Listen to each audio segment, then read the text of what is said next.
Thank you for joining me.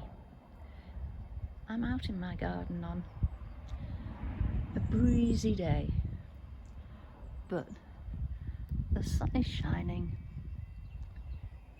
the clouds are looking gorgeous, and when I've finished recording this, I will continue with some gardening. I've got the first priority sorted. The birds have been fed. But I want to tell you a story about one particular bird. So if you're sitting comfortably, I'll begin. That's what a radio program used to begin with when I was a child. And apparently I always used to have a good wriggle to get comfy and settle down to listen. So this story is about a jackdaw, very unimaginatively christened Jack by me. And one day I saw him hopping along my drive, dragging one wing. I endeavoured to catch him, but he could hop pretty darn quickly. So I put some food out for him.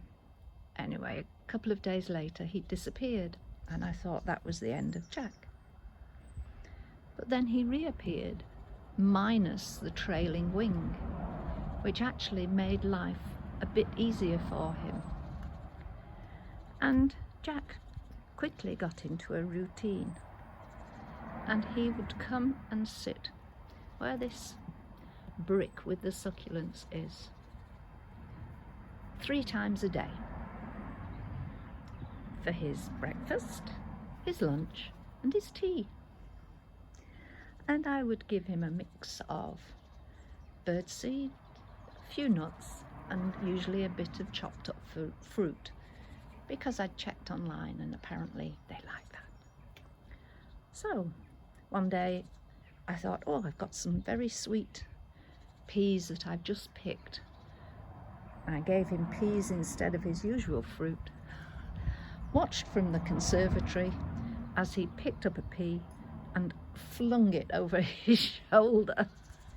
So yeah, peas not appreciated. But he was with me for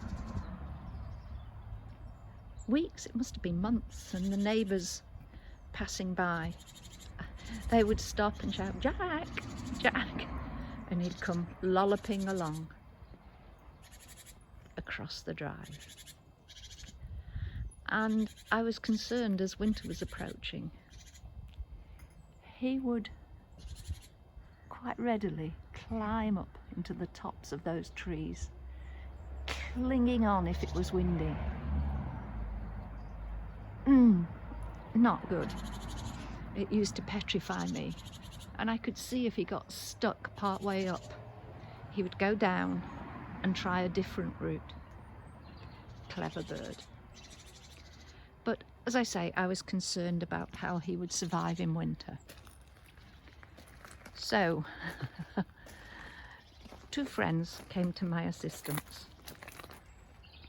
One friend, I said I was going to get a bird box for Jack, but it would have to be a big one.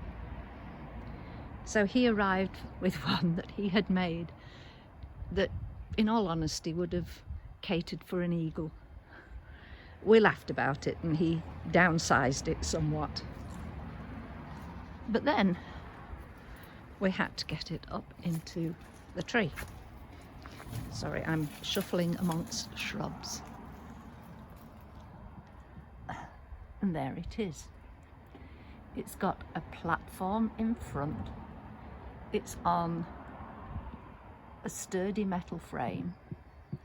It's got a roof that's roofed with roofing felt and a PVC layer under that.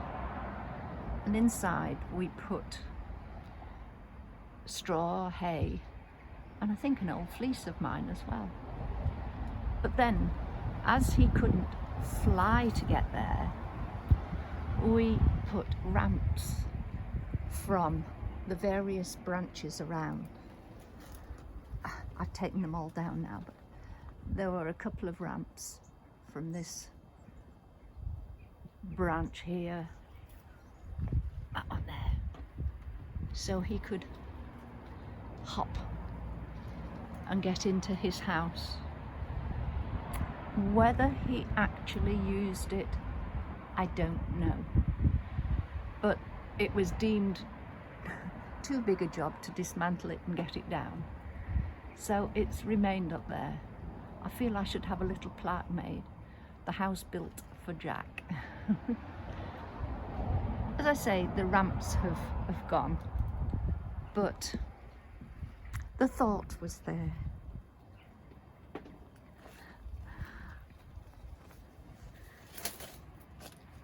And down here is the hedgehog house. I wonder how long before they will be adventuring out.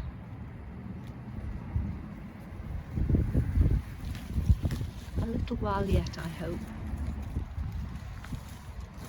Right, I'm going to get my gardening gloves on and do a bit more garden sorting, leaf raking and preparing for spring.